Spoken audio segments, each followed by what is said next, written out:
ಇನ್ನು ಈ IAS IPS ಅನ್ನುವಂತಹ ಒಂದು ಕನಸು ಅನ್ನುವಂಥದ್ದು ಯಾವ ಏಜ್ ಅಲ್ಲಿ ಅದನ್ನ ತಂದೆ ತಾಯಿಗಳು ಬಿತ್ತಬೇಕು ಅಥವಾ ಮಕ್ಕಳು ಯಾವ ಏಜ್ ಬೆಸ್ಟ್ ಅಂತೀರಾ sir? Very good question. IAS ಅದು ಡಿಗ್ರಿ ಆದ್ಮೇಲೆ ಬರೀತಕ್ಕಂಥ ಎಕ್ಸಾಮ್, ಡಿಗ್ರಿ ಆದ್ಮೇಲೆ ನೋಡೋಣ. ನಾರ್ತ್ ಇಂಡಿಯಾಕ್ಕೆ ನೀವು ಬಂದಾಗ ಹಾಗಿರಲ್ಲ. ನೀವು ಹೇಗೆ ಮಕ್ಕಳನ್ನ 8th 9th 10th ಆಗ್ತಾ ಇದ್ದಾಗ ಇವನಿಗೊಂದು ಸೈನ್ಸ್ನಲ್ಲಿ ಸೇರಿಸ್ಬೇಕು, ಒಳ್ಳೆ ಸ್ಕೂಲ್ಗಳಲ್ಲಿ ಸೇರಿಸ್ಬೇಕು, ಇವನಿಗೆ ಒಳ್ಳೆ ಮಾರ್ಕ್ ತೆಗಿಬೇಕು ಅಂತ ಏನೋ ಒಂದು ಯೋಜನೆ ಇರುತ್ತಲ್ಲ, ಅದೇ ಥರ they are preparing after 10th civil ಸರ್ವಿಸಿಗೆ ಪ್ರಿಪೇರ್ ಆಗ್ತಾರೆ. If your in CBSE students 8th 9th and 10th CBSEನಲ್ಲಿ ಬರ್ತಕ್ಕಂಥ ಹ್ಯುಮ್ಯಾನಿಟೀಸನ್ನು ನೀವು ತುಂಬ ಚೆನ್ನಾಗಿ ನೋಡ್ಕೋಬೇಕು. You start in early age, in the start of in the SLC PUC degree. ಈ ನಿಮ್ಗೆ 5 ವರ್ಷದಲ್ಲಿ ಗೊತ್ತಾಗತ್ತೆ this material is become a civil servant ಆಗುವ ಮೆಟೀರಿಯಲ್ಲ ಅಥವಾ ಅಲ್ವಾ ಅಂತ. ಅಲ್ಲ ಅಂದರೆ ನೀವು ಬಿಟ್ಬಿಡಿ.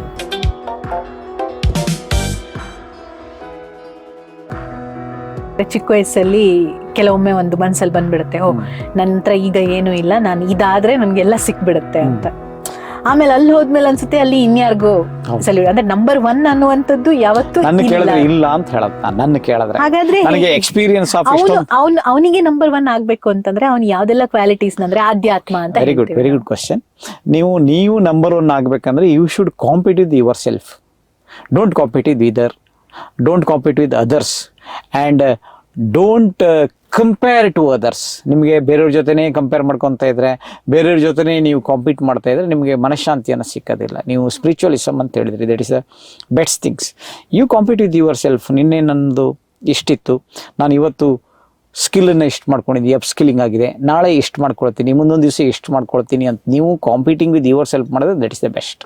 ನನ್ನ ಮಕ್ಕಳಿಗೆ ಹೇಳೋದು ಅಷ್ಟೇ, don't run for the marks 99 98 out. ಅದ್ರ ಬಗ್ಗೆ ನೀವು ತೆಗಿಬೇಕು, ಇನ್ನೊಂದು ಮಾಡಬೇಕು, ಅದನ್ನೇ ಟೆನ್ಷನ್ ಅಂತ ಮಾಡ್ಕೊಂಡು ಕೂತ್ಕೋಬೇಡಿ. The mark is very important, no doubt at all, but you should compete with yourself. ನೀವು ಯುವರ್ ಸೆಲ್ಫ್ ಕಾಂಪೀಟ್ ಅಂದರೆ ಸುಮ್ಮನೆ ಇದ್ಬಿಡೋದು ಅನ್ನೋ ಅರ್ಥವೇ ಅಲ್ಲ ನಾನು ಹೇಳ್ತಿರೋದು. ಪ್ರತಿ ದಿವಸ ಗ್ರೋತ್ ಬೇಕು, ಪ್ರತಿ ದಿವಸ ಇಂಪ್ರೂವ್ಮೆಂಟ್ ಬೇಕು. ಆ ಇಂಪ್ರೂವ್ಮೆಂಟಿಗಾಗಿ ನೀವು ಏನು ಮಾಡ್ತೀರಿ, how you are improving the skills.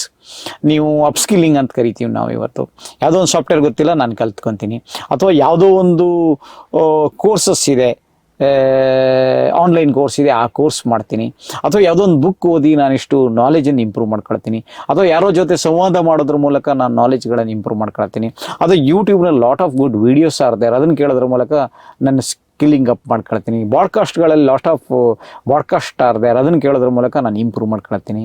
For example, I want to learn one language in another 3 months to 6 months. Okay, ನಾನು ಜಪಾನೀಸ್ ಲ್ಯಾಂಗ್ವೇಜ್ ಕಲಿಬೇಕು ಅಂತಿದ್ದೀನಿ, ಇಂಪ್ರೂವ್ ಮಾಡ್ಕೊಳ್ತೀನಿ. ಇಲ್ಲ ನಾನು ಫ್ರೆಂಚ್ ಕಲಿಬೇಕು ಅಂತಿದ್ದೀನಿ, ಇಂಪ್ರೂವ್ ಮಾಡ್ಕೊಳ್ತೀನಿ. ಇಲ್ಲ ಅಟ್ಲೀಸ್ಟ್ ನಾನು ಇಂಗ್ಲೀಷನ್ನೇ ನಾನು ಇಂಪ್ರೂವ್ ಮಾಡ್ಕೊಳ್ತೀನಿ. ಇಲ್ಲ ಬೇಡಪ್ಪ ನಾನು ಕನ್ನಡನ್ನೇ ನಾನು ಇಂಪ್ರೂವ್ ಮಾಡ್ಕೊಳ್ತೀನಿ. You have to compete with yourself. You should think how to improve yourself. That is the main motto. ಇದ್ರೆ ಖಂಡಿತ ನೀವು ಇಂಪ್ರೂವ್ ಮಾಡ್ಕೋಬಹುದು.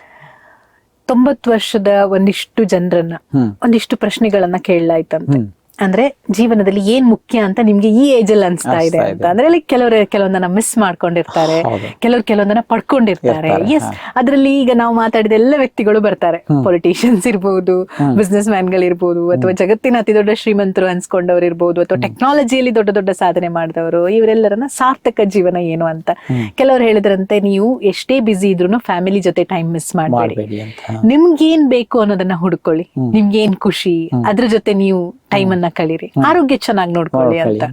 ಅಂದ್ರೆ ಇಷ್ಟೆಲ್ಲ ಮಾಡಿದ್ ವೇಸ್ಟ್ ಅಂತ ಅನ್ನಿಸ್ಬಿಡುತ್ತೆ. ಸೊ ಪ್ರಯಾರಿಟಿ ಎಲ್ಲದಕ್ಕೂ ಕೊಡ್ಬೇಕು ಅನ್ನುವಂಥದ್ದನ್ನ ಇದು ಹೇಳುತ್ತೆ ಅಲ್ವಾ? ಇದ್ರ ಬಗ್ಗೆ ನೀವೇನ್ ಹೇಳ್ತೀರಿ? ಖಂಡಿತ, of course they are right. ಈಗ ನೀವು ಯಾವುದೋ ಬರದಲ್ಲಿ ಹೋಗ್ತಾ ಇದ್ದಾಗ ಭಾಳಷ್ಟು ಜನರಿಗೆ ಸಕ್ಸಸ್ಗಳ ಜೊತೆಗೆ ಅವನು ಹೆಲ್ತ್ಗಳು ಮಿಸ್ ಔಟ್ ಆಗೇ ಆಗುತ್ತೆ. ಮತ್ತು ಅಥವಾ ಇನ್ನೂ ಇದು ಹೋದಾಗ ಮಕ್ಕಳ ಜೊತೆಗೆ ಅವ್ನು ಟೈಮ್ ಕಳೆಯಲಿಕ್ಕಾಗೋದಿಲ್ಲ, ಅಥವಾ ಫ್ಯಾಮಿಲಿ ಜೊತೆಗೆ ಟೈಮ್ ಕಳೆಯೋದಕ್ಕಾಗೋದಿಲ್ಲ. Lot of things are there. Then those are behind running the success ಅವ್ರೇನು ಹೇಳ್ತಾರೆ, ಫ್ಯಾಮಿಲಿ ಸಪೋರ್ಟ್ ಇದೆ, ನನಗೆ ಅರ್ಥ ಮಾಡ್ಕೋಬೇಕು ಅಂತ. ಸಮ್ಟೈಮ್ ಫ್ಯಾಮಿಲಿಯು ಅರ್ಥ ಮಾಡ್ಕೊಳ್ತದೆ, ಸಮ್ಟೈಮ್ ಫ್ಯಾಮಿಲಿ ಕೂಡ ಅವ್ರನ್ನ ಸಪೋರ್ಟ್ ಮಾಡಿ ಅವ್ರ ಜೊತೆಗೆ ಹೋಗ್ತಾ ಇರುತ್ತೆ. ಸಮ್ಟೈಮ್ ಫ್ಯಾಮಿಲಿಯವ್ರು ಅರ್ಥ ಮಾಡ್ಕೊಳ್ಳಲ್ಲ, ಅದನ್ನು ನಾವು ಸಮ್ಟೈಮ್ ಮಿಸ್ ಔಟ್ ಆಗುತ್ತೆ ಇವುಗಳು. ನೀವು ಇಷ್ಟೆಲ್ಲ ಮಾಡ್ತಾ ಇದ್ದಾಗ ಹೆಲ್ತ್ ಅಂತಕ್ಕಂಥದ್ದು ಎಲ್ಲೋ ನಿಮಗೆ ದೇವರೆಲ್ಲ ಕೊಡ್ತಾನೆ, ಆರೋಗ್ಯ ಕೊಟ್ಟಿಲ್ಲ ಅಂತಾರೆ. ಅಥವಾ ಕೆಲವ್ರಿಗೆ ಹೇಳ್ತಾನೆ ನಾನು ತುಂಬ ಆರೋಗ್ಯ ಆಗಿದ್ದಾನೆ, ಅವನಿಗೆ ದುಡ್ಡು ಕೊಟ್ಟಿಲ್ಲ ಅಂತ. ಹಾಗಾಗಿ ಜೀವನದಲ್ಲಿ ಮಿಸ್ ಔಟ್ ಏನಿದೆ, that is the 100% that you have to miss it. ನಿಮ್ಗೆ ಮಿಸ್ ಆಗೇ ಆಗುತ್ತೆ.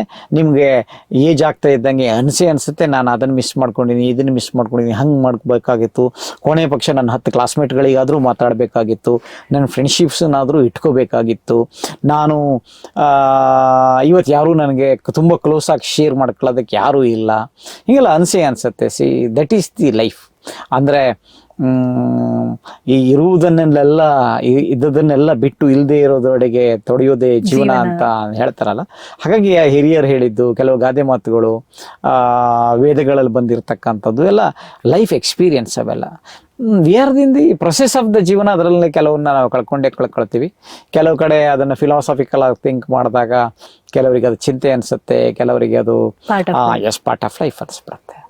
ಅವರವರ ಆಯ್ಕೆ ಪ್ರಯಾರಿಟಿ. ಎಸ್, ಕೆಲವರಿಗೆ ಸಕ್ಸಸ್ ಅಂದ್ರೆ ದುಡ್ಡು ಅಂತಾರೆ, ಕೆಲವರಿಗೆ ಸಕ್ಸಸ್ ಅಂದ್ರೆ ಎಜುಕೇಶನ್ ಅಂತಾರೆ, ಕೆಲವರಿಗೆ ಸಕ್ಸಸ್ ಅಂದ್ರೆ ನೇಮ್ ಅಂಡ್ ಫೇಮ್, ಒಳ್ಳೆ ಹೆಸರು ಮಾಡೋದು ಅಂತಾರೆ, ಕೆಲವರಿಗೆ ಸಕ್ಸಸ್ ಅಂದ್ರೆ ನಾನು ತುಂಬಾ ಏನೋ ಆದ್ರೂ ಒಂದು ಮೀಡಿಯಾದಲ್ಲಿ ಯಾವಾಗ್ಲೂ ಇರಬೇಕು, ನಾನು ಪ್ರತಿ ದಿವಸ ಸುದ್ದಿಯಲ್ಲಿ ಇರಬೇಕು ಅಂತಾರೆ.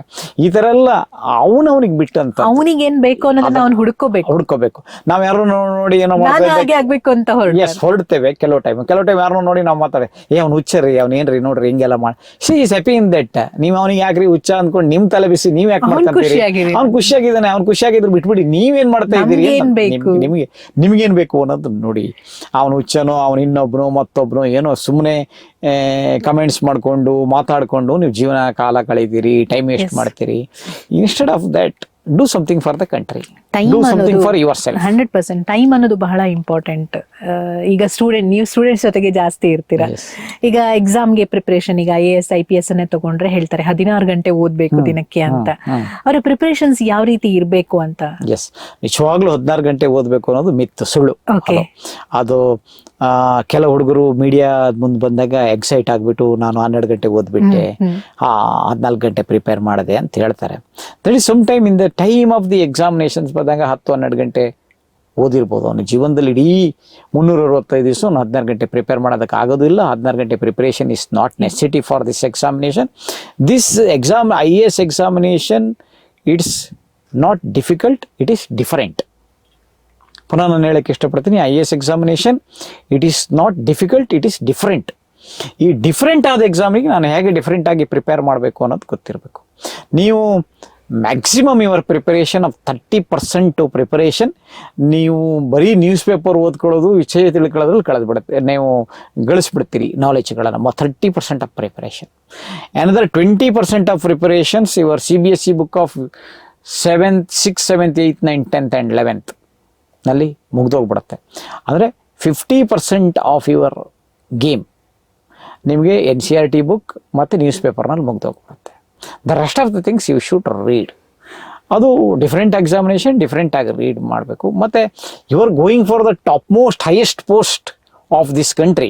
ಅದಕ್ಕೆ ನೀವು ಅಷ್ಟು ಪ್ರಯತ್ನ ಮಾಡಲೇಬೇಕಲ್ವಾ ನೀವು? ಯಾಕಂದ್ರೆ ಇವರ್ sitting as a deputy commissioner, ಇವರ್ sitting as a superintendent of police, ಇವರ್ sitting as a IRS officer, deputy commissioner income tax. ರೈಲ್ವೇಸ್ನಲ್ಲಿ ನೀವು ಟಾಪ್ ಪೋಸ್ಟ್ನಲ್ಲಿ ಇರ್ತೀರಿ, ಡಿಫೆನ್ಸ್ಗಳಲ್ಲಿ ನೀವು ಟಾಪ್ ಪೋಸ್ಟ್ನಲ್ಲಿ ಇರ್ತೀರಿ. ಅದಕ್ಕೆಲ್ಲ ನೀವು ಕಷ್ಟ ಅಂತ ಪಡಲೇಬೇಕು. ಕಷ್ಟಪಡದೆ ಸುಖ ಸಿಗತ್ತೆ ಅನ್ನೋದಿಲ್ಲ. ಕೈ ಕೆಸರಾಗದೆ ಬಾಯಿ ಮೊಸರಾಗೋದನ್ನು ನಾವು ತುಂಬ ಹಿಂದೆ ಸ್ಕೂಲ್ಗಳಲ್ಲಿ ಓದಿರ್ತಕ್ಕಂಥದ್ದು. ಹಾಗೆ ಅಷ್ಟನ್ನು ನೀವು ಮಾಡದೆ ಸುಮ್ಮನೆ ಕೂತು ಡ್ರೀಮ್ ನೋಡ್ತಾ ಇದ್ರೆ ಸಕ್ಸಸ್ ಆಗೋದಕ್ಕಾಗೋದಿಲ್ಲ. ನಿಮ್ಗೆ ಅಬ್ದುಲ್ ಕಲಾಂ ಪುನಃ ಇನ್ನೊಂದು ಮಾತು ಹೇಳ್ತಾರೆ, ನಿಮ್ಮ ಕನಸನ್ನೋದು ನಿಮ್ ನಿದ್ರೆನ ಕಟ್ಸಿದ್ರೇನೆ ಅದು ಸಕ್ಸಸ್ ಬಿಡಬಾರ್ದು, ಬರೀ ನಿದ್ರೆಯಲ್ಲಿ ಬೀಳ್ತಕ್ಕಂಥದ್ದು ಕನಸು ಅಂತ. ಆದ್ರೆ ಆ ನಿದ್ರೆಯಲ್ಲಿ ಬೀಳತಕ್ಕಂಥ ಕನಸನ್ನ ನಾವು ನನಸು ಮಾಡ್ಕೊಳ್ಳೋದಕ್ಕೆ ಏನು ಪ್ರಯತ್ನ ಪಡ್ತೀರಿ ಅದು ಇಂಪಾರ್ಟೆಂಟ್. ನಾನು ಇನ್ನೂ ಒಂದು ಮಾತನ್ನ ಹುಡುಗರಿಗೂ ಹೇಳ್ತಾ ಇರ್ತೀನಿ, ಇವತ್ತಿನ ಬ್ರಾಡ್ಕಾಸ್ಟ್ ಅಲ್ಲಿ ಕೋಟ್ ಮಾಡೋದಕ್ಕೆ ಇಷ್ಟಪಡ್ತೀನಿ.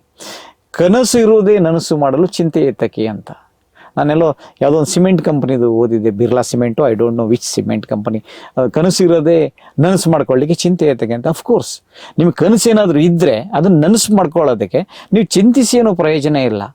ನನಸು ಮಾಡ್ಕೊಳ್ಳೋದಕ್ಕೆ ಏನು ಮಾಡ್ಕೋಬೇಕು ಅನ್ನೋದು ನೋಡಿ, ಯಾವ್ಯಾವ ಸ್ಟೆಪ್ ಮಾಡ್ಕೊಳ್ಬೇಕು ಅನ್ನೋದು ನೋಡಿ. ಆ ಸ್ಟೆಪ್ ಮಾಡ್ಕೊಳ್ಳುವಾಗ ನೀವು ಮಧ್ಯೆ ಹೇಳ್ತೀರಿ ನನಗೆ ಯಾರೂ ಹೆಲ್ಪ್ ಮಾಡಲಿಲ್ಲ, ನನಗೆ ಯಾರೂ ಏನೂ ಮಾಡಲಿಲ್ಲ, ಅಯ್ಯೋ ನಾನು ಹಿಂಗೆ ಆಯಿತು ಅಂತ. ಹೌದಪ್ಪ, ನಿಂಗೆ ಯಾರೂ ಹೆಲ್ಪ್ ಮಾಡಲಿಲ್ಲ, ಯಾಕೆ ಹೆಲ್ಪ್ ಮಾಡಬೇಕು, ಏನಕ್ಕೆ ಹೆಲ್ಪ್ ಮಾಡಬೇಕು ಅನ್ನೋದಕ್ಕೆ ನಿನಗೆ ಆ ಕ್ರೆಡಿಬಿಲಿಟೀಸ್ ಇದೆಯಾ, ನಿನ್ನ ಹತ್ರ ಕ್ವಾಲಿಟಿ ಇದೆಯಾ ಅನ್ನೋದು ಇಂಪಾರ್ಟೆಂಟ್. ನಿನಗೆ ಕ್ವಾಲಿಟಿ ಇದ್ದರೆ, ಆ ಕ್ರೆಡಿಬಿಲಿಟಿ ಇದ್ದರೆ ನಿನಗೆ ಹೆಲ್ಪ್ ಸಿಕ್ಕೇ ಸಿಗುತ್ತೆ. ಸಿಗಲಿಲ್ಲ ಅಂದರೂ ನೀನು ಎಕ್ಸಾಮಿನೇಷನಲ್ಲಿ ಸಕ್ಸಸ್ ಆಗೇ ಆಗ್ತೀಯ. ಟುಡೇ ಇಟ್ ಇಸ್ ನಮ್ಮ ಕಾಲದಲ್ಲಿ ಪುಸ್ತಕ ಅಂತ ಹೋಗ್ಬೇಕಾಗಿತ್ತು. ಇನ್ನೊಂದು ಟುಡೇ ಇಂಟರ್ನೆಟ್ ಇದೆ, ನಿಮಗೆಲ್ಲ ಕಡೆ ಏನು ಬೇಕಾದರೂ ಸಿಗುತ್ತೆ. ಯೂಟ್ಯೂಬ್ಗಳಿದೆ, ಏನು ಬೇಕಾದರೂ ಫ್ರೀ ವಿಡಿಯೋಸ್ಗಳಿದೆ, ದುಡ್ಡು ಕೊಟ್ಟು ಓದುವಂಥ ವಿಡಿಯೋಗಳಿದೆ, ಫ್ರೀಯಾಗಿ ಓದ್ತಕ್ಕಂಥ ಯೂಟ್ಯೂಬ್ ವಿಡಿಯೋಗಳು ಸಾಕಷ್ಟಿದೆ. ಅದರಲ್ಲಿ ವಿಚ್ ಇಸ್ ದಿ ಬೆಸ್ಟ್ ಅಂತ ಹುಡುಕೋದೇ ಸಮಸ್ಯೆ. ಈಗ ದ ಪ್ರಾಡಕ್ಟ್ಸ್ ಆರ್ ದೇರ್, ಆ ಪ್ರಾಡಕ್ಟ್ನಲ್ಲಿ ಯಾವ ಚೆನ್ನಾಗಿದೆ ಚೂಸ್ ಮಾಡೋದು ಒಂದು ದೊಡ್ಡ ಸಮಸ್ಯೆ ಆಗಿದೆ.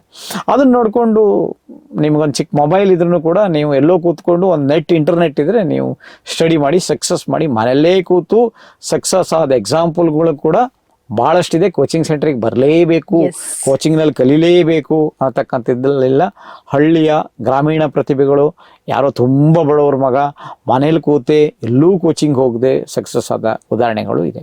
ಕೋಚಿಂಗ್ ಏನಾಗುತ್ತೆ, ನಿಮ್ಗೊಂದು ಡೈರೆಕ್ಷನ್ಸ್ ಕೊಡುತ್ತೆ, ಮಾರ್ಗದರ್ಶನ ಕೊಡುತ್ತೆ, ನಿಮಗೆ ಒಂದು ಸ್ವಲ್ಪ ಫಾಸ್ಟಾಗಿ ಸಿವಿಲ್ ಸರ್ವೆಂಟ್ಸ್ ಆಗೋದಕ್ಕೆ ಅನುಕೂಲ ಆಗುತ್ತೆ. ಎಸ್, 100%. ಈಗ ಬೇರೆ ಎಲ್ಲ ಎಕ್ಸಾಮಿಗೆ ಕಂಪೇರ್ ಮಾಡಿದ್ರೆ ಇದನ್ನೊಂದು ತಪಸ್ಸು ಅಂತ ಹೇಳ್ತಾರಲ್ಲ, ಯಾಕೆ ಮೇಡಮ್? ಜೀವನ ಸಕ್ಸಸ್ ಆಗಬೇಕಾದ್ರೆ ಒಂದು ತಪಸ್ಸು ಅಂತ ಬೇಕೇ ಬೇಕು. ನಿಮಗೆ ಡೆಡಿಕೇಶನ್ಸ್ ಇದ್ದರೆ ಮಾತ್ರ ಸಕ್ಸಸ್ ಆಗೋದು.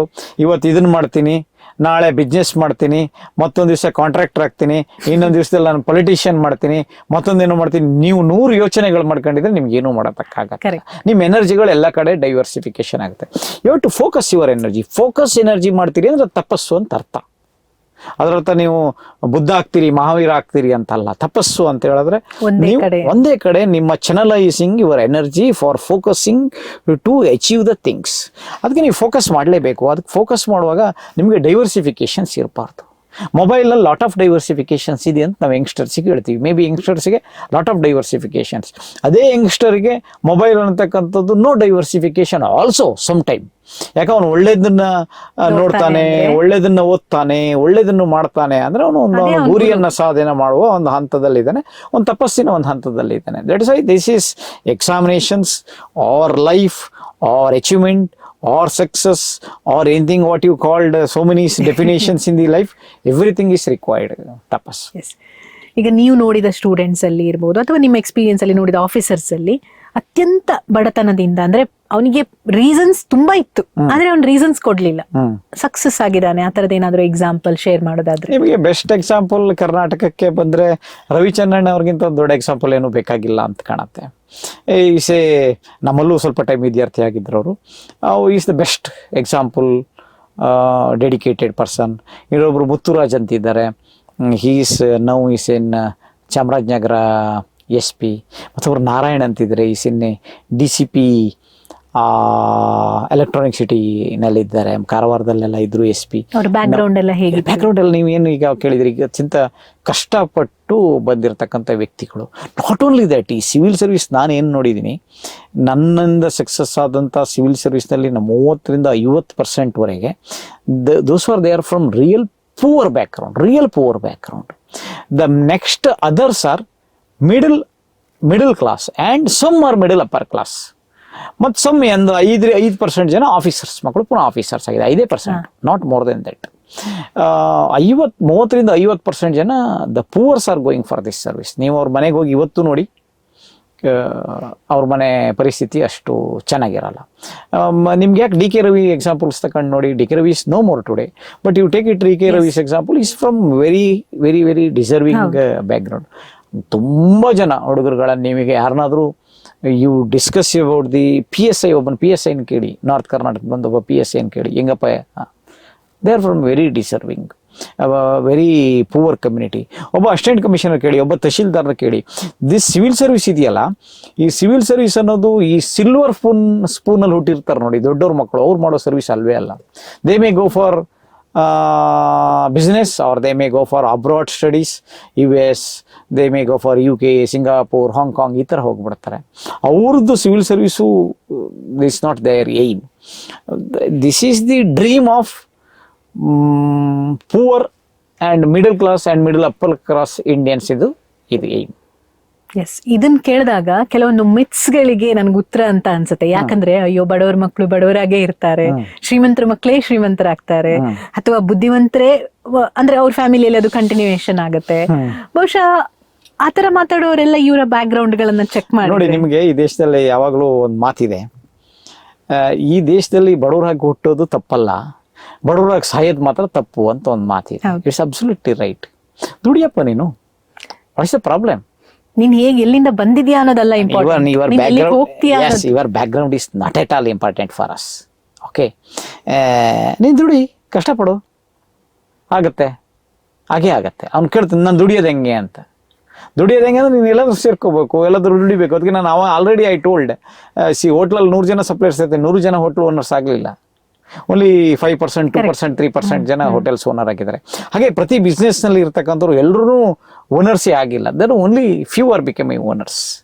ಆದ್ದರಿಂದ ನಿನಗೆ ವಿಷನ್ ಇರಬೇಕು, ನಿನ್ನ ವಿಷನ್ ಮೇಲೆ ನಿನಗೆ ನಂಬಿಕೆ ಇರಬೇಕು.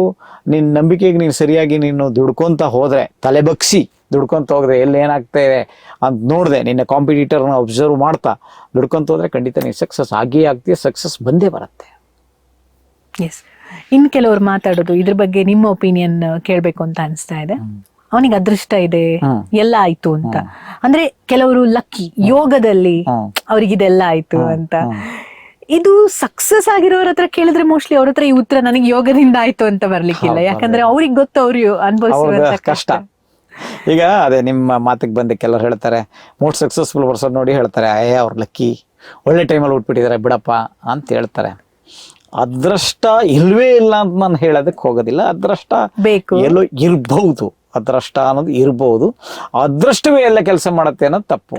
ಅದೃಷ್ಟ ನೀವು 97% ಎಫರ್ಟ್ ಜೊತೆಗೆ ಒಂದು 3% ಅದೃಷ್ಟ ಇರ್ಬೋದು, 3% ಅಷ್ಟೇ ಅದೃಷ್ಟ ಇರ್ಬೋದು, ಕ್ಲಿಕ್ ಆಗ್ಬೋದು. 97% ಜೊತೆಗೆ ನೀವು ಅದೃಷ್ಟವೇ 97%, 3% ಎಫರ್ಟ್ ಅಂದರೆ ಯುವರ್ ನೆವರ್ ಕ್ಲಿಕ್. ಅದೃಷ್ಟ ಎಲ್ಲೋ ಇರ್ಬೋದು, ಬಟ್ ನೀವು if you put your effort properly, ಅದೃಷ್ಟವೂ ಕೂಡ ನಿಮ್ಮನ್ನು ಹುಡ್ಕೊಂಡು ಬರುತ್ತೆ.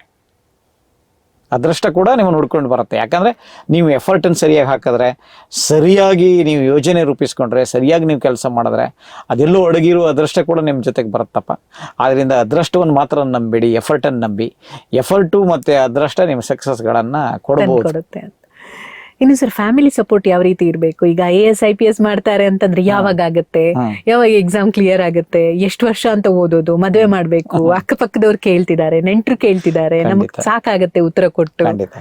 I will agree for this. Because of these reasons only I started the integrated degree with the civil service. ನಾನೇನು ಹೇಳಲಿಕ್ಕೆ ಇವತ್ತು ನಮ್ಮ ಕರ್ನಾಟಕದಿಂದ ಎಕ್ಸಾಮ್ ಬರೀತಕ್ಕಂಥ ಎಲ್ಲ ಮಕ್ಕಳಿಗೆ ಏನು ಹೇಳಲಿಕ್ಕೆ ಇಷ್ಟಪಡ್ತೀನಿ ಅಂತ ಹೇಳಿದ್ರೆ, 11th and 12th ನೀವು ಸ್ಟಾರ್ಟ್ ಮಾಡಿ. ನೀವು 11th and 12th ನೀವು ಕ್ಲಾಟ್ ಎಕ್ಸಾಮಿನೇಷನ್ ಬರೀರಿ. Clot is called mini civil service. ಇದು ನ್ಯಾಷನಲ್ ಲಾ ಸ್ಕೂಲಿಗೆ ಬರೀತಕ್ಕಂಥ ಎಕ್ಸಾಮ್. ಅದಕ್ಕೆ ನೀವು ಆರ್ಟ್ಸ್ಗೆ ಸೇರ್ಕೋಬೇಕು, ಕಾಮರ್ಸ್ಗೆ ಸೇರಿಸ್ಕೋಬೇಕು, ಸೈನ್ಸ್ಗೆ ಸೇರ್ಕೋಬೇಕು ಅಂತೇನಿಲ್ಲ. ಈ ಆರ್ಟ್ಸ್, ಕಾಮರ್ಸ್ ಆ್ಯಂಡ್ ಸೈನ್ಸ್ನಲ್ಲಿ ಇರತಕ್ಕಂಥ ಯಾವುದೇ ವಿದ್ಯಾರ್ಥಿ ಕೂಡ ಕ್ಲಾಟ್ ಎಕ್ಸಾಮಿನೇಷನ್ಸ್ ಬರೀಬೋದು. ನೀವು ಕ್ಲಾಟ್ ಬರೆದಾಗ ಅದನ್ನು ನಾವು ಮಿನಿ ಸಿವಿಲ್ ಸರ್ವಿಸ್ ಎಕ್ಸಾಮ್ ಅಂತ ಕರಿತೀವಿ. ಆವಾಗ ನಿಮ್ಗೊಂದು ಅರ್ಥ ಆಗುತ್ತೆ. ಇಫ್ ಯು ಗೆಟ್, ನೀವು ಬರೆಯಪ್ಪ, ನೀನು ನೀಟೇ ಬರೀ, ಮೆಡಿಸಿನ್ನೇ ಆಗೋ, ಅಥವಾ ನೀನು CETನೇ ಬರೀ, ಅದ್ರ ಜೊತೆಗೆ ಒಂದು ಕ್ಲಾಟ್ ಬರೀ. ಕ್ಲಾಟ್ ಬರೆದು ನಿಂಗೆ ಗೊತ್ತಾಗ್ಬಿಡುತ್ತೆ. ಈ NEET it is a purely oriented for physics, chemistry, biology ಇದ್ರ ಮೇಲೆ ಹೋಗ್ಬಿಟ್ರೆ, CET ಮ್ಯಾಥಮೆಟಿಕ್ಸು, ಫಿಸಿಕ್ಸು, ಕೆಮಿಸ್ಟ್ರಿ ಮೇಲೆ ಹೋಗುತ್ತೆ. ಈ clot is the pattern of the civil service examination. ನೀವು 11th and 12th ಕ್ಲೀನಾಗಿ ಸ್ಟಡಿ ಮಾಡಿ ನೀವು ಕ್ಲಾಟ್ ಕೂಡ ಬರೆದ್ರೆ, ನೀವು ಕ್ಲಾಟ್ನಲ್ಲಿ ರ್ಯಾಂಕ್ ಲಿಸ್ಟ್ನಲ್ಲಿ ಬರ್ತೀರಿ. ಇವರೇ candidate for national law school Bangalore, ಇವರೇ candidate for the NALSAR national law school Hyderabad, ಇವರದೇ candidate for the DU university Delhi national law schools. There are 26, near about 26 national law. ಅದರಲ್ಲಿ ಯಾವುದ್ರಲ್ಲೂ ಒಂದು ಸೀಟ್ ಸಿಗುತ್ತೆ, ನೀನು ರ್ಯಾಂಕ್ ಲಿಸ್ಟಲ್ಲಿ ಇರ್ತೀಯಾ ಅಂತಾದರೆ, ಇವರ್ the one of the prominent, the best candidate for the civil service ಅನ್ನು ನಾವು ಜಡ್ಜ್ಮೆಂಟ್ ಕೊಡ್ತೀವಿ. ಅದೇ ಆಗಲೇಬೇಕು ಅಂತೇನಿಲ್ಲ. ಎಲ್ಲೋ ಹಳ್ಳಿಯಲ್ಲಿ ಕೂತವನು ಅವನ್ನೆಲ್ಲ ಹೊಡೆದಾಕ್ ಬರ್ತಾರೆ. ಬಟ್ ನಾನು ಹೇಳ್ತಿರೋದು ಒಂದು ಮಾನದಂಡ ಅಂತ ನೀವು ಕೇಳ್ತೀರ, ಆಗ್ತಾರೆ ಅಂಥ ಎಕ್ಸಾಮಿನೇಷನ್. ಇನ್ನು CET ಎಕ್ಸಾಮಿನೇಷನ್ಸ್ ಅಂತಿದೆ, ಯಾರಿಗೂ ಗೊತ್ತಿಲ್ಲ.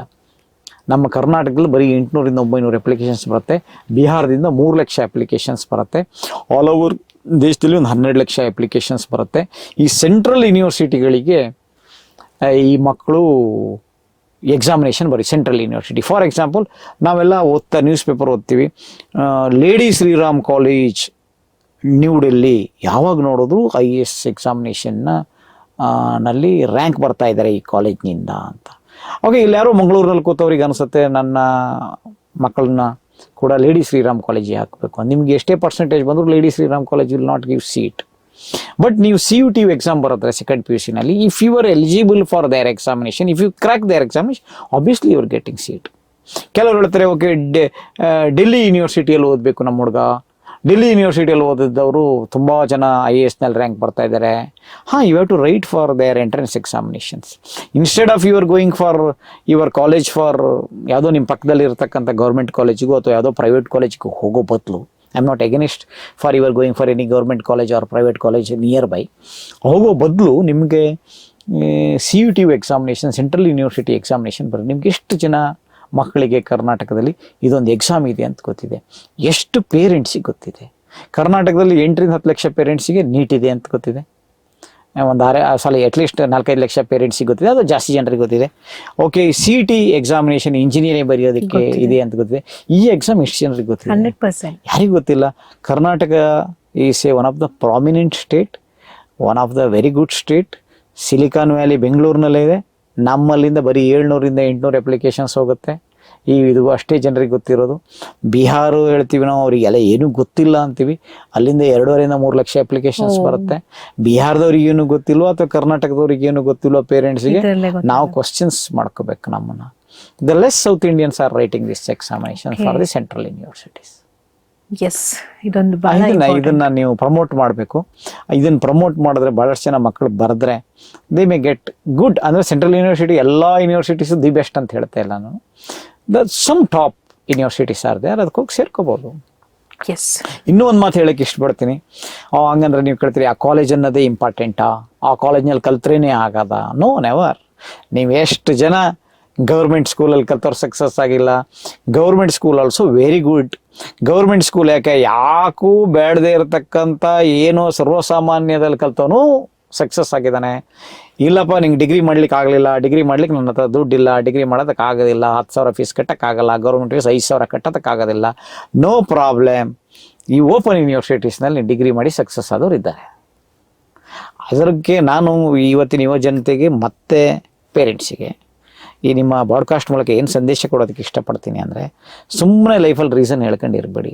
ಸರ್ ನಮ್ಮ ಮಗನಿಗೆ ಒಳ್ಳೆ ಕಾಲೇಜಲ್ಲಿ ಸೀಟ್ ಸಿಕ್ಕಿಲ್ಲ, ಹಂಗಾಗಿ ಅವನು ಏನೂ ಮಾಡೋಕ್ಕಾಗಲಿಲ್ಲ, ನಮ್ಮ ಮಗಳಿಗೆ ಒಳ್ಳೆ ಇದ್ರಲ್ಲಿ ಅದಕ್ಕೋಸ್ಕರ ಏನು ಬೇಡ. ದ ಸಿವಿಲ್ ಸರ್ವೀಸ್ ನಿಮ್ಮ ಯಾವ ಕಾಲೇಜಲ್ಲಿ ಓದಿದ್ಯಾ ಅಂತ ಕೇಳಲ್ಲ. ಅದು ಡಿಗ್ರಿನಲ್ಲಿ ನಿನಗೆ 38 ಮಾರ್ಕ್ ಬಂತ, 99 ಮಾರ್ಕ್ ಬಂತ, ಅದು ಕೇಳಲ್ಲ. ಅದು ಕೇಳೋದು ಒಂದೇ are you passed my exam? ನಾನು ಪ್ರಿಲಿಮಿನರಿ ಅಂತ ಒಂದು ಎಕ್ಸಾಮ್ ಮಾಡಿದ್ದೀನಪ್ಪ, ನೀನು ಪಾಸ್ ಆಗಿದ್ಯಾ? ಅದಾದಮೇಲೆ ಮೇನ್ಸ್ ಅಂತ ಒಂದು ಎಕ್ಸಾಮ್ ಮಾಡಿನಪ್ಪ, ನೀನು ಪಾಸಾಗಿ ನನಗೆ ಇಂಟರ್ವ್ಯೂಗೆ ಬಂದಿದ್ಯಾ? ನಾನು ಇಂಟರ್ವ್ಯೂ ಮಾಡಿದ್ದೀನಪ್ಪ, ನೀನು ಇಂಟರ್ವ್ಯೂನಲ್ಲಿ ಪಾಸಾಗಿ ನನ್ನಲ್ಲಿ ಆಫೀಸರ್ ಹಾಕಿದ್ಯಾ? ಇಷ್ಟೇ. ಅದನ್ನು ಬಿಟ್ಟರೆ that will not ask the top IITN has to come, top IIM has to come, top medical ಕಾಲೇಜಿಂದ ಬಂದಿರಬೇಕು, ಟಾಪ್ ಇಂಜಿನಿಯರಿಂಗಿಂದ ಬಂದಿರಬೇಕು, ಟಾಪ್ ಹ್ಯುಮ್ಯಾನಿಟೀಸಿಂದ ಬಂದಿರಬೇಕು, ಯಾವುದೋ ಒಂದು ನ್ಯಾಷನಲ್ ಲಾ ಸ್ಕೂಲಿಂದನೇ ಬಂದಿರಬೇಕು ಅಂತ ಹೇಳಲ್ಲ. ಬಟ್ ದೇರ್ ಸಿಲೆಕ್ಷನ್ನಲ್ಲಿ ಇವರೆಲ್ಲರೂ ಇರ್ತಾರೆ. IITನೂ ಇರ್ತಾನೆ, IIMನವನು ಇರ್ತಾನೆ, ಡಾಕ್ಟ್ರು ಇರ್ತಾನೆ, ಇಂಜಿನಿಯರ್ಸು ಇರ್ತಾನೆ, ಮೂರು ನಂಬರ್ ಆಫ್ ಇಂಜಿನಿಯರ್ಸ್ ಇರ್ತಾರೆ. ಯಾವುದೋ ಗೌರ್ಮೆಂಟ್ ಸ್ಕೂಲ್ನಲ್ಲಿ ಓದ್ದವನು ಅಥವಾ ಯಾವುದೋ ಒಂದು ಹಳ್ಳಿಯ ಮೂಲೆಯ ಎಲ್ಲೋ ಓದ್ದವನು, ಎಲ್ಲೋ ಮಣಿಪುರದ ಯಾವುದೋ ಒಂದು ಹಳ್ಳಿಯವನು, ಅಸ್ಸಾಂನ ಯಾವುದೋ ಒಂದು ಮೂಲೆಯವನು, ಕರ್ನಾಟಕದ ಯಾವುದೋ ಬೀದರು, ನಾರ್ತ್ ಕರ್ನಾಟಕನು ಇನ್ನೂ ಯಾವುದೋ ಒಂದು ಮೂಲೆಯವನು, ಅಥವಾ ಮಂಗಳೂರು ನಲ್ಲಿ ಇರ್ತಕ್ಕಂಥ ಯಾವುದೋ ಒಂದು, ನಾವೇನು ಹೇಳ್ತೀವಿ ಅಯ್ಯೋ ಮಂಗಳೂರು ಇಸ್ ತುಂಬ ಫಾರ್ವರ್ಡ್ ಅಂತ, ಮಂಗಳೂರಿನಲ್ಲಿ ಬರ್ತಾನೆ ಇಲ್ವಾ? ಎಲ್ಲ ಕಡೆ. ಅಥವಾ ಮಂಗಳೂರಿನಲ್ಲಿ ಎಷ್ಟು ಜನಕ್ಕೆ ಇನ್ಫಾರ್ಮೇಶನ್ ಗೊತ್ತಿಲ್ಲದೆ ಇದ್ದವರು ಇದ್ದಾರೆ, ಎಲ್ಲೋ ಮೂಲೆಯಲ್ಲಿ ಓದ್ದವನು ಎಷ್ಟು ಜನ ಆಗಿಲ್ಲ. There are so many are there. ಹಂಗೆ ದ ಸಕ್ಸಸ್ ಆಗೋದಕ್ಕೆ ಸಾಧ್ಯತೆ ಇದೆ. ಇದೊಂದು ಇಂಪಾರ್ಟೆಂಟ್ ವಿಷಯ. ನಿಜವಾಗ್ಲೂ ಬಹಳಷ್ಟು ಜನರಿಗೆ ಇದು ಯೂಸ್ ಆಗ್ಬೋದು ಅಂತ ಅನ್ಕೊಂಡಿದ್ದೀನಿ. ಇನ್ನು ಸರ್, ಮಿಸ್ಟೇಕ್ಸ್ ಏನೇನೆಲ್ಲ ಮಾಡ್ತಾರೆ ಸಿವಿಲ್ ಸರ್ವೆಂಟ್ಸ್ ಪ್ರಿಪೇರ್ ಆಗಬೇಕು ಅನ್ನೋರು?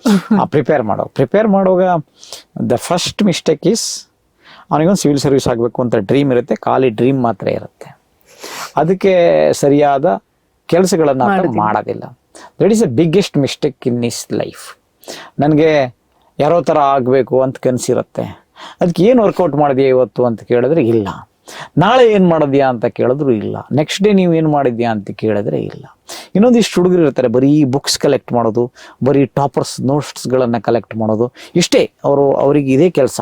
ಎಷ್ಟು ನೋಟ್ಸು ಬುಕ್ಸು ಕಲೆಕ್ಟ್ ಮಾಡ್ತಾರೆ ಬಿಟ್ಟರೆ ಆ ಪುಸ್ತಕ ಓಪನ್ ಮಾಡಿ ಓದೋದಿಲ್ಲ.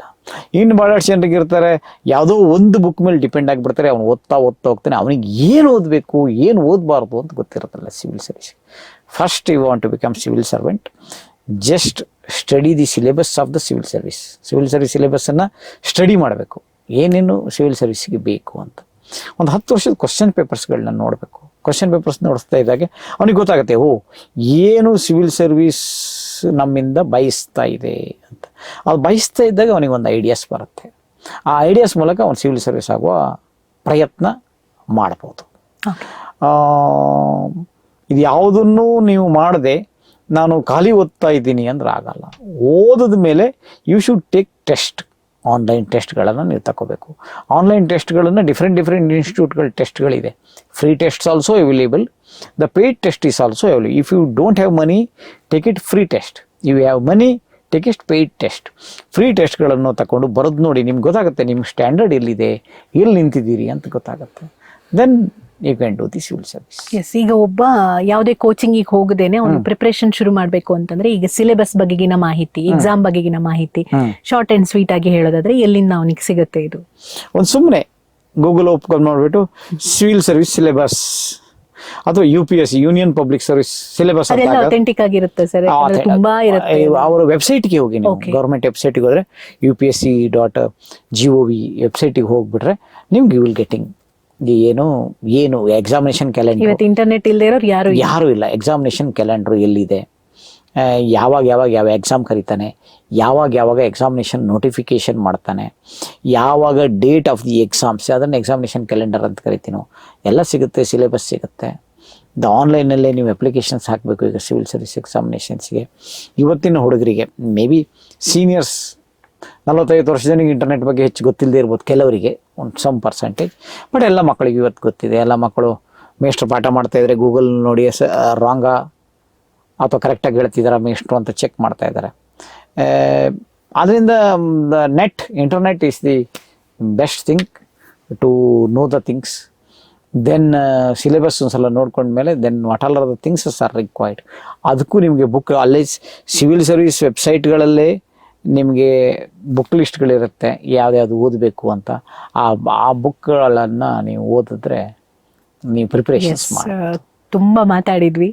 ಇದೆಲ್ಲ ಆಗುವಾಗ ಕೊನೆಯ ಹಂತಕ್ಕೆ ಬರೋದಾದ್ರೆ ಸೋಲು ಅನ್ನುವಂಥದ್ದು ಕೂಡ ಕಾಣುತ್ತೆ. ಒಂದು, ಎಷ್ಟೋ ಜನ ರ್ಯಾಂಕ್ ತಗೊಂಡು ಇಂಟರ್ವ್ಯೂ ನಲ್ಲಿ ಫೇಲ್ ಆಗ್ತಾರೆ ಅಂತ ಹೇಳುವಂತದನ್ನ ಕೇಳಿದೀವಿ. ಅಂಡ್ ಇನ್ನು ಕೆಲವರಿಗೆ ಪಾಪ ಮೈನ್ ಎಕ್ಸಾಮ್ ಅಂದ್ರೆ ಹೋಗುವಾಗ ಅಲ್ಲೇನೋ ಒಂದು ತೊಡಕು ಉಂಟಾಗ್ಬೋದು. ಈ ತರದ್ದೆಲ್ಲ ಬರುತ್ತೆ. ಇನ್ನು ಇದ್ರ ಲೈಫ್ ಸೆಟ್ಲ್ ಆಗತ್ತೆ ಅಂತ ಹೇಳುವಾಗ ಇದ್ದಕ್ಕಿದ್ದ ಹಾಗೆ ಝೀರೋಗೆ ಬಂದು ನಿಂತಿದ್ದಾನೆ. ಆಗ ಅವರು ಅದನ್ನ ಹ್ಯಾಂಡಲ್ ಮಾಡೋದು ಹೇಗೆ sir? Correct, very good questions. ಈಗ ನೀವೇನು ಹೇಳ್ತಾ ಇದ್ದೀರಿ ಅಂದರೆ, ಅದೇ 4-5 ಅಟೆಂಪ್ಟ್ ಬರೆದ ಮೇಲೂ ಇಂಟ್ರಿಗೆ ಹೋದ್ಮೇಲೂ ಅವನೊಬ್ಬ 2.5 ಜನರನ್ನು ಇಂಟ್ರಿಗೆ ಕರೆದಿರ್ತಾರೆ. ದ 1% ಅಲ್ಲಿ ಸಿಲೆಕ್ಟ್ ಆಗ್ತಾರೆ. 1000 ಜನರಿಗೆ 2500ದಲ್ಲಿ 1500 ಜನ ಮನೆಗೆ ಬರಬೇಕು ಅಂತ ಹೇಳ್ತಾ ಇದ್ದೀರಿ. Yes, of course right. This is a most painful process in the total journey. ಇದಕ್ಕೆ ನೀವು ಏನು ಮಾಡಬೇಕು ಅಂದರೆ, ಸ್ಟೇಟ್ ಸಿವಿಲ್ ಸರ್ವಿಸ್ ಎಕ್ಸಾಮಿನೇಷನ್ಸ್ಗಳಿರುತ್ತೆ ಪ್ರತಿ ಕಡೆಯಲ್ಲೂ. ಕರ್ನಾಟಕದವರಾದರೆ ಕರ್ನಾಟಕ ಅಡ್ಮಿನಿಸ್ಟ್ರೇಟಿವ್ ಸರ್ವಿಸ್, ತಮಿಳ್ನಾಡಾದರೆ ತಮಿಳ್ನಾಡು ಅಡ್ಮಿನಿಸ್ಟ್ರೇಟಿವ್ ಸರ್ವಿಸ್, UP ಆದರೆ ಉತ್ತರ ಪ್ರದೇಶ ಅಡ್ಮಿನಿಸ್ಟ್ರೇಟಿವ್ ಸರ್ವಿಸ್. ಅಲ್ಲೂ ಕೂಡ ಪ್ರತಿ ವರ್ಷ ಅಂತ ಹೇಳಲ್ಲ ನಾನು, 4 ವರ್ಷಕ್ಕೋ 3 ವರ್ಷಕ್ಕೋ 300, 400, 500 ಪೋಸ್ಟ್ಗಳಿರುತ್ತೆ. ಅವುಗಳನ್ನು ಬರೀಬೇಕು.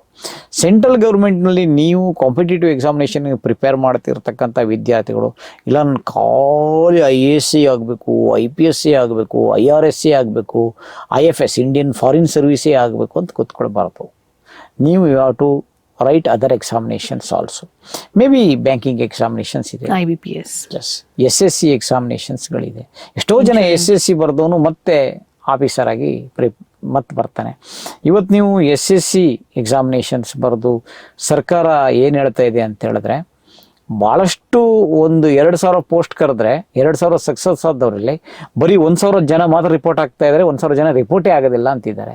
ಯಾಕಪ್ಪ ಅಂತ ಅವ್ರು ಸ್ಟಡಿ ಮಾಡಿದ್ರೆ, they are writing civil service also. ಅದ್ರ ಜೊತೆಗೆ ಇವನು ಇದು ಬರೆದಿರ್ತಾನೆ. ಅದರಿಂದ ಇನ್ನೂ ಒಂದು ಇಂಟರ್ವ್ಯೂ ಇನ್ನೊಂದು ಕಾಯ್ತಾ ಇರ್ತಾನೆ, ಆಮೇಲೆ ಬಂದು ಸೇರ್ಕೊಳ್ತಾನೆ. ಆ ಥರ ಪ್ರಸಂಗಗಳು ಇರುತ್ತೆ. ಅದರಿಂದ ಪ್ರತಿ ವರ್ಷ ಸೆಂಟ್ರಲ್ ಗೌರ್ಮೆಂಟ್ನಲ್ಲಿ lakhs together, I am not talking about thousands, lakhs together ಪೋಸ್ಟ್ಗಳಿದೆ. ನೀವು ಯಾವುದೊಂದು ಪೋಸ್ಟ್ ಹೋಗಿ, ಆಮೇಲೆ ನೀವು ಪೋಸ್ಟ್ನಲ್ಲಿ ಸೆಟ್ಲ್ ಆಗ್ತಾ ಇದ್ದಂಗೆ ಪುನಃ ಎಕ್ಸಾಮಿನೇಷನ್ಸ್ ಬರೀರಿ. ಮನೆ ಕಡೆಯಲ್ಲಿ ಸಪೋರ್ಟ್ ಇದೆ ಅಂತ ಆದರೆ ಸಿವಿಲ್ ಸರ್ವಿಸ್ ಮಾಡ್ಬೇಕಂತಿದ್ರೆ ನೀವು ಬರೆಯಪ್ಪ 4-5 ವರ್ಷ ಕೂತ್ಕೊಂಡು ಬರೀ. ಮನೆ ಕಡೆ ಸಪೋರ್ಟ್ ಇಲ್ಲ ಅಂದರೆ go for some post and do it. ಅಲ್ಲಿ ಪೋಸ್ಟ್ಗೆ ಹೋದ್ಮೇಲೆ ನನಗೆ ತುಂಬ ವರ್ಕ್ ಇರುತ್ತೆ, ಮಾಡೋದಕ್ಕಾಗೋದಿಲ್ಲ. ಎಸ್, ಅಫ್ಕೋರ್ಸ್ ಕಷ್ಟ ಇದ್ದೇ ಇರುತ್ತೆ. ನೀವು ಅದನ್ನು ಮ್ಯಾನೇಜ್ ಮಾಡಿಕೊಂಡು ಮಾಡಬೇಕು. ಇನ್ನೂ ಒಂದು ಇದಕ್ಕೆಲ್ಲ ನೀವು ಪುನಃ ಇನ್ನೊಂದು ಇದಕ್ಕೆಲ್ಲ ಉತ್ತರ ಹೇಳೋಕ್ಕೆ ಇಷ್ಟಪಡ್ತೀನಿ ನಾನು. ನೀವು ಯಾಕೆ ಡಿಗ್ರಿ ಆದಮೇಲೆ 5 ವರ್ಷ ಬರೀತಾರೆ ಎಕ್ಸಾಮನ್ನು? ನೀವು ಯಾಕೆ ಡಿಗ್ರಿ ಆದಮೇಲೆ 6 ವರ್ಷ ನೀವು ಎಕ್ಸಾಮಿನೇಷನ್ ಹಿಂದೆ ಬೀಳ್ತೀರಾ? 7 ವರ್ಷ 8 ವರ್ಷ ಈ ಎಕ್ಸಾಮಿನೇಷನ್ಸಿಗೆ ಹಿಂದೆ ಯಾಕೆ ಒದ್ದಾಡ್ತೀರಿ? ನೀವು ಕೇಳಿದ್ರಿ ಈಗ ಲಾಸ್ಟ್ ಪ್ರೊಸೆಸ್, ಲಾಸ್ಟ್ ಅಟೆಂಪ್ಟ್ ಅವಂದಾಗತ್ತೆ ನಂದಾಗಲ್ಲ ಅಂತ. ನಾನು ಹೇಳೋದು, ನೀವು ಡಿಗ್ರಿ ಜೊತೆಗೆ ಎಕ್ಸಾಮಿನೇಷನ್ ಪ್ರಿಪೇರ್ ಮಾಡಿ. ಯು ಥಿಂಕ್ ಇದು ಹೌದಾ, ಆಗತ್ತಾ?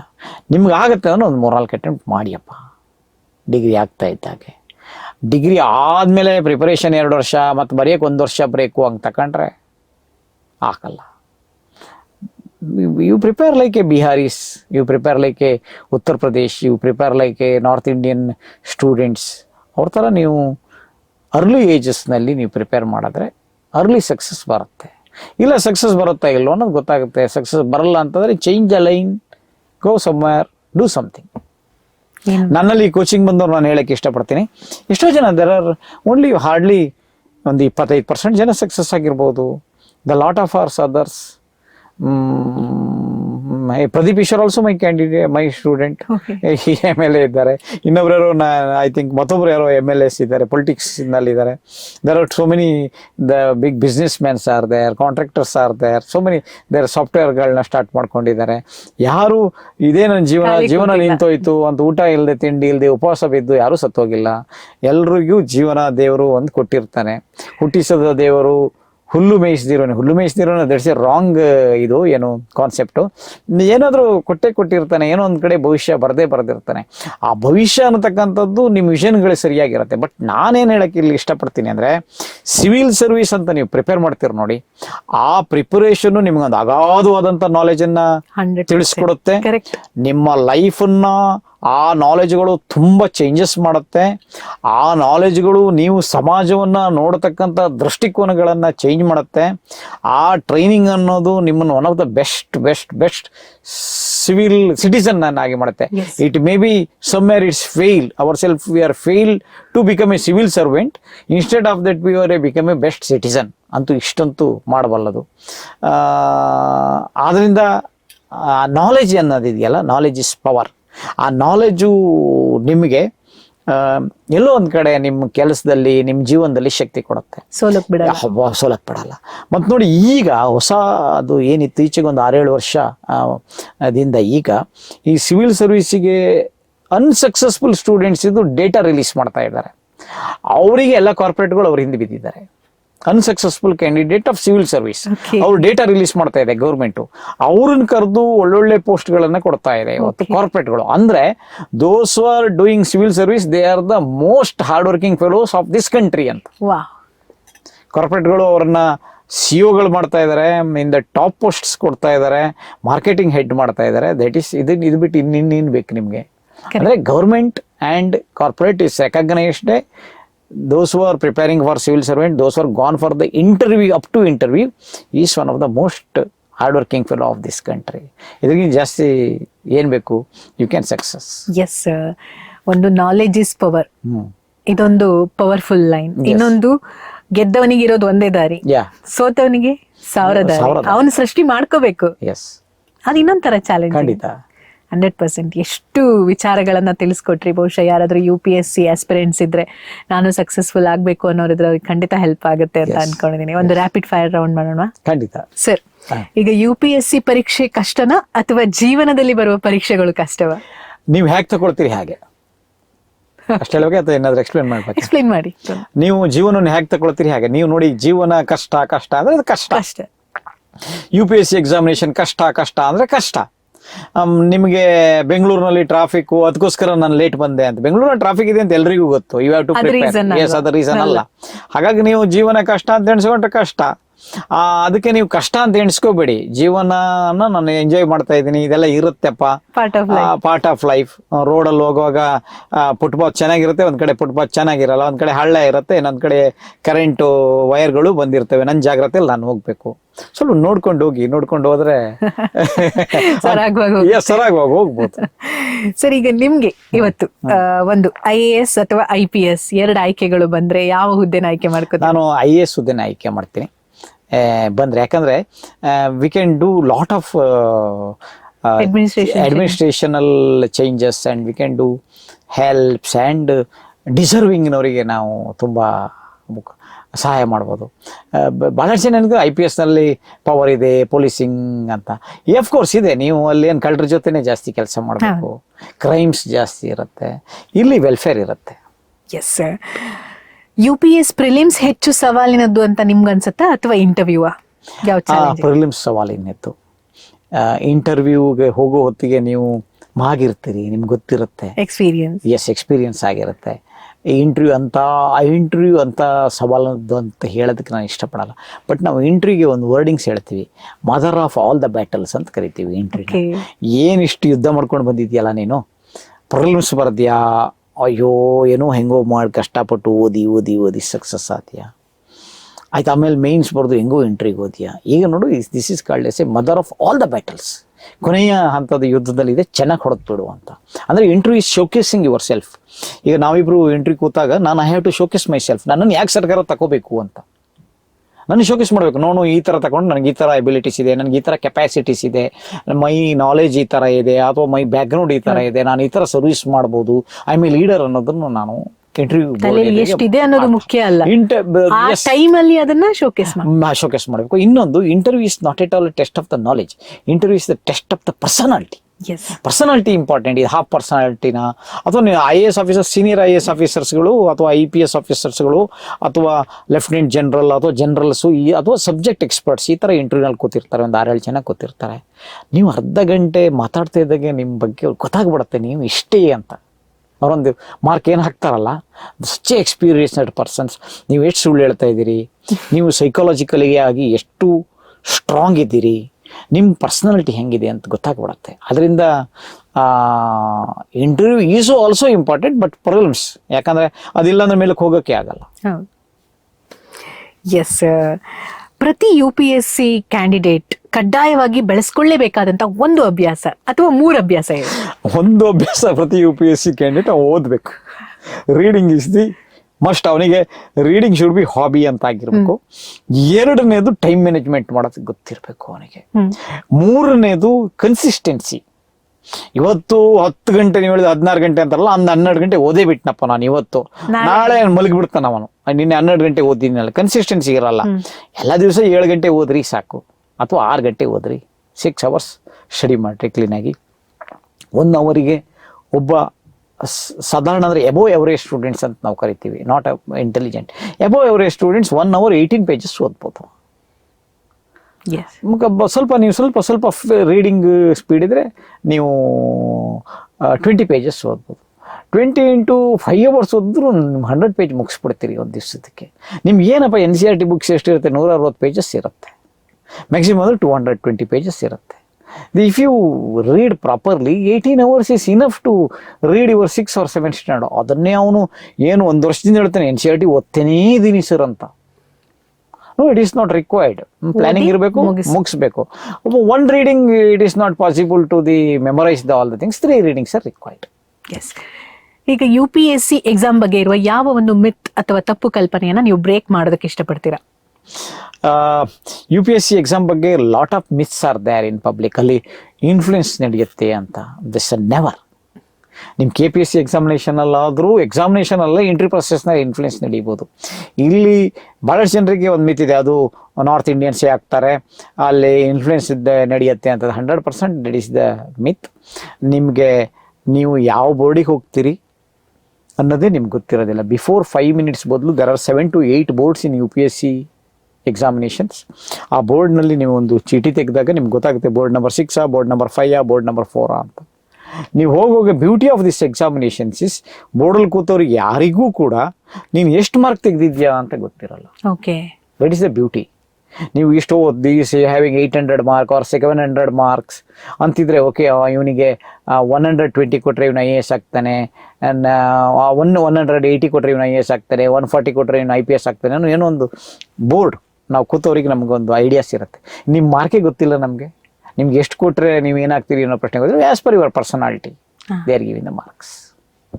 ಬಯಾಸ್ ಅನ್ನೋದು ಇಲ್ಲ, ಬಯಾಸ್ ಅನ್ನೋ ಬರೋದು. 5 ಜನ ಇರ್ತಾರೆ, 5 ಜನ ನೀವು ಒಬ್ಬನಿಗೆ 160 ಆಗ್ತಾರೆ, ಇವರು ಪಕ್ಕದಲ್ಲಿ ಕೂತವ್ರು 140 ಆಗ್ತಾರೆ, ಮತ್ತೊಬ್ರು 200 ಆಗ್ತಾರೆ, ಇನ್ನೊಬ್ರು 150 ಆಗ್ತಾರೆ, ಇನ್ನೊಬ್ಬ 140 ಆಗ್ತಾರೆ. ಎಷ್ಟು ಜನರ ಮಾರ್ಕ್ಗಳನ್ನ ಒಟ್ಟು ಸೇರಿಸಿ ಡಿವೈಡೆಡ್ ಬೈ 5 ಮಾಡಿಬಿಟ್ಟು ಹಾಕ್ತಾರೆ, ಅನ್ಯಾಯ ಆಗಲ್ಲ. ಎಸ್, ಈಗ ಶಿಕ್ಷಣ ವ್ಯವಸ್ಥೆಯಲ್ಲಿ ಅದರಲ್ಲೂ UPSC ಅಂತ ಹೈ ಲೆವೆಲ್ ಎಜುಕೇಶನ್ ಸಿಸ್ಟಮ್ ಅಲ್ಲಿ ನೀವಿದ್ದೀರಾ, ನಿಮ್ಗೊಂದು ಚಾನ್ಸ್ ಸಿಕ್ಕಿದ್ರೆ ನಮ್ಮ ಇಡೀ ಭಾರತದ ಶಿಕ್ಷಣ ವ್ಯವಸ್ಥೆಯಲ್ಲಿ ಏನ್ ಚೇಂಜ್ ಮಾಡ್ತೀರಾ? ಇಟ್ಸ್ ವೆರಿ ತುಂಬಾ toughest question, but skill is very important. Skill based education is very important. ಈಗ ನಿಮಗೆ the computer skills are important. AI skills, AI ಬಂದ್ಬಿಟ್ಟಿದೆ ಇವತ್ತು. AI ಸ್ಕಿಲ್ಸ್ ಮಕ್ಕಳಿಗೆ ಇವತ್ತು ಲಾಟ್ ಆಫ್ ಪ್ರಾಜೆಕ್ಟ್ಸ್ಗಳನ್ನೆಲ್ಲ AI ಇಂದ ಮಾಡ್ತಾ ಇದ್ದಾರೆ. AI skill is also very important. Mostly if I get it more technology based educations, even including government schools, including private schools. Already NEP ಬಂದಿದೆ, national education policy ಬಂದಿದೆ, ಅದರಲ್ಲೂ ಕೂಡ ತುಂಬ ಚೆನ್ನಾಗಿದೆ. ಕೆಲವು ಕಡೆ some changes are required also. ಬಹುಶಃ ನಾವು we have to compete with other country. ನಮ್ಮ ಎಜುಕೇಷನ್ ಸಿಸ್ಟಮ್ ಬೇರೆ ಕಂಟ್ರಿ ಜೊತೆ ನಾವು ಕಾಂಪೀಟ್ ಮಾಡಬೇಕು. One thing I want to, ನೀವು ಹೇಳಿದ್ರಿ if you give me super power for this, ನೀನು ಮೆಡಿಸಿನ್ ಆದರೂ ಓದು, ಇಂಜಿನಿಯರ್ ಆದರೂ ಓದು, ಇಂಡಿಯನ್ ಹಿಸ್ಟ್ರಿನಿ ಕಲೀಲೇಬೇಕು. ಓಕೆ, ಯಾಕಂದರೆ if you don't know history of this country, you cannot create the history. Contributions ನಮ್ಮ ದೇಶಕ್ಕಾಗಿ ಫ್ರೀಡಮ್ ಫೈಟರ್ಸು ಇನ್ನೊಬ್ಬ ಮತ್ತೊಬ್ಬ ಏನು ಕಾಂಟ್ರಿಬ್ಯೂಟ್ ಮಾಡಿದ್ದಾರೆ ಅದನ್ನು ನೀವು ಕಲೀಲೇಬೇಕು. ಜಪಾನ್ನಲ್ಲಿ ಎಜುಕೇಷನ್ ಸಿಸ್ಟಮ್ನಲ್ಲಿ ನೀನು ಏನಾದರೂ you are become a scientist or you are become a doctor, you are become anything, you should know Japan history. Like that, if you don't know history, you cannot create the history. In the same time, you should know the history of this country. Yes, sir. ಈಗ ಬುದ್ಧಿವಂತಿಕೆ ಮತ್ತು discipline ಎರಡನ್ನ ಇಟ್ರೆ ಯಾವುದು important? Discipline is very important. If you have discipline, ನಿಮ್ಮ ಬುದ್ಧಿವಂತಿಕೆ ಬಂದೇ ಬರುತ್ತೆ. ಅವು ಎರಡು ಒಂದು ನಾಣ್ಯದ ಎರಡು ಮುಖಗಳಿದ್ದ ಹಾಗೆ. ಹಾಗಾಗಿ ನಿಮಗೆ ಜೀವನದಲ್ಲಿ ಡಿಸಿಪ್ಲಿನ್ ಇದೆ ಅಂದರೆ ಬುದ್ಧಿವಂತಿಕೆ ಬರುತ್ತೆ. ನೀವು ತುಂಬ ಬುದ್ಧಿವಂತ, ಡಿಸಿಪ್ಲಿನೇ ಇಲ್ಲ, then what is that? You are very intelligent, you don't have a character, then you are not become a role model. So you should have character, you should have discipline. ಶಿಸ್ತು ಅನ್ನೋದು ನಿಮ್ಮ ಜೀವನದಲ್ಲಿ ಎಲ್ಲ ಕಲಿಸುತ್ತೆ. ಶಿಸ್ತು ಅನ್ನೋದು ನಿಮ್ಮ ಜೀವನದಲ್ಲಿ ಸಕ್ಸಸ್ಸು ತಂದು ಕೊಡುತ್ತೆ. ಶಿಸ್ತನ್ನು ಪಾಲಿಸೋದು ಮಾತ್ರ ಭಾಳ ಕಷ್ಟ. ಎಸ್, ನೀವು ಇವತ್ತು ಶಿಕ್ಷಣ ಕ್ಷೇತ್ರದಲ್ಲಿ ಇರ್ಲಿಲ್ಲ ಅಂದಿದ್ರೆ ಯಾವ ಕ್ಷೇತ್ರದಲ್ಲಿ ಇರ್ತಾ ಇದ್ರಿ? ಮೋಸ್ಟ್ಲಿ ಮೀಡಿಯಾದಲ್ಲಿ ಇರ್ತಾ ಇದ್ದೆ ಅಂತ. If I continue that, may be ನಾನು ಒಂದು ಕಾಲದಲ್ಲಿ ತುಂಬ ಲೈಕ್ ಮಾಡ್ತಾ ಇದ್ದೆ. ಇವತ್ತು ಮೀಡಿಯಾನ ನಾವು ಫೋರ್ತ್ ಎಸ್ಟೇಟ್ ಅಂತ ಕರಿತೀವಿ. ಮೇ ಬಿ ಈಗ ನನ್ನ first is for the judiciary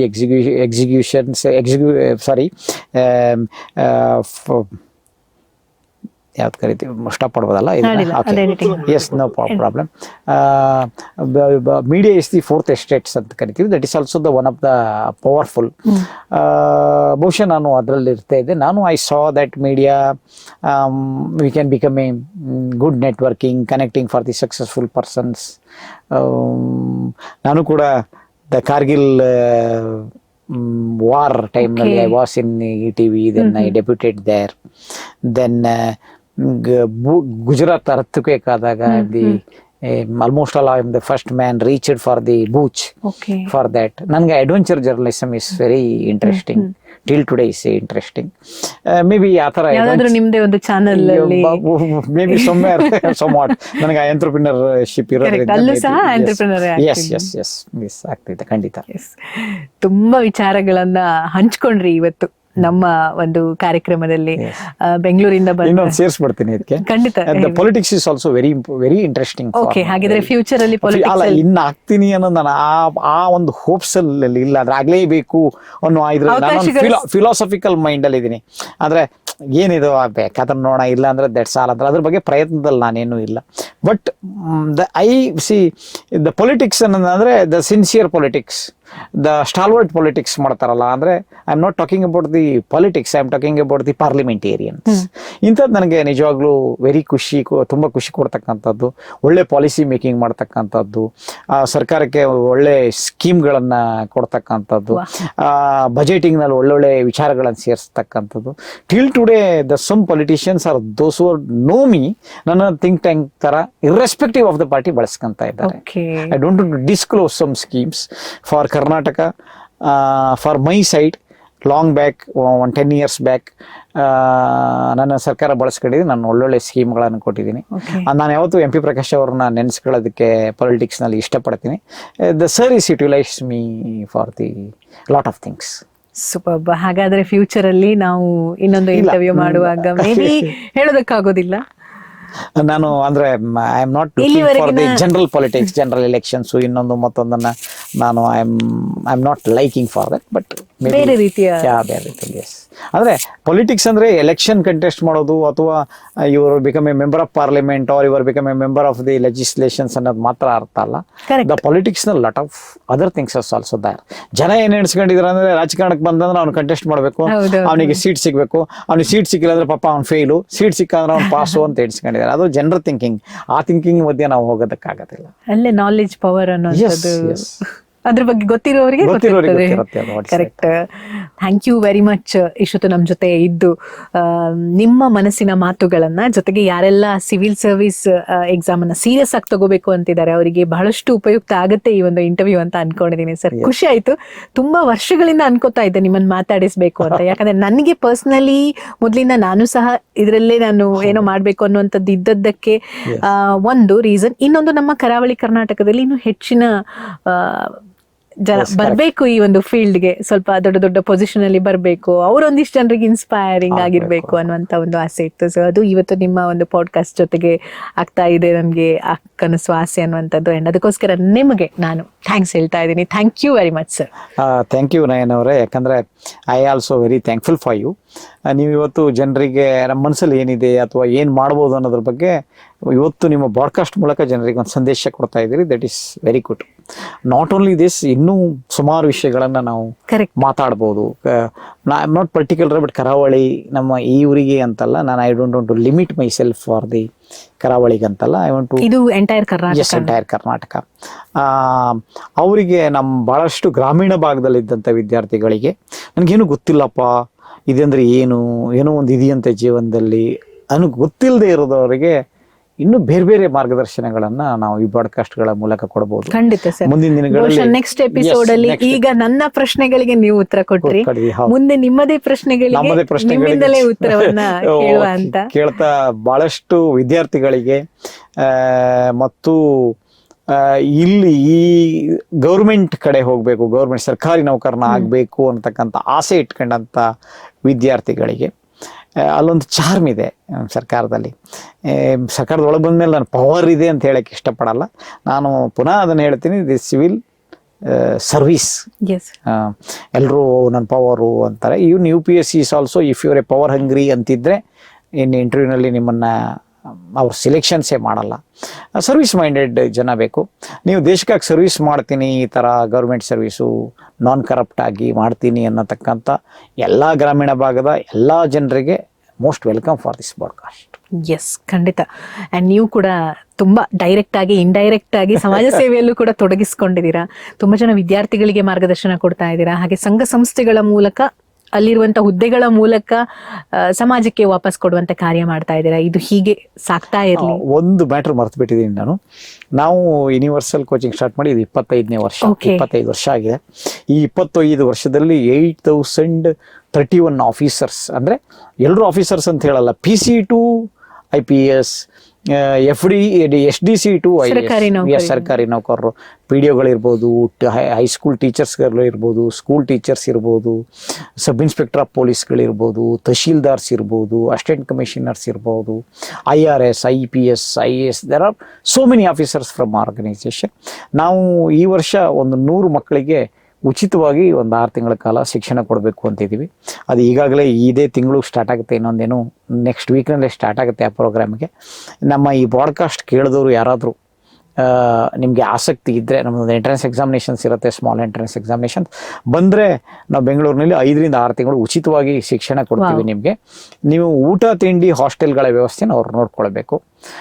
ಆ ಥರ ಯಾರಾದರೂ ಆಸಕ್ತಿ ಇದ್ದರೆ ಖಂಡಿತವಾಗಿ ನಮ್ಮನ್ನು ಯೂನಿವರ್ಸಲನ್ನು ಸಂಪರ್ಕಿಸ್ಬೋದಾಗಿದೆ. ಎಸ್ ಸರ್, ಖಂಡಿತ. Yes. Again giving back to the society. Yes, yes. Thank you very much sir. Thank you. ಒಳ್ಳೆದಾಗ್ಲಿ ಈ Thank you so ಒಂದು much. ಯೋಚನೆಗೆ. Thank you. Thank you.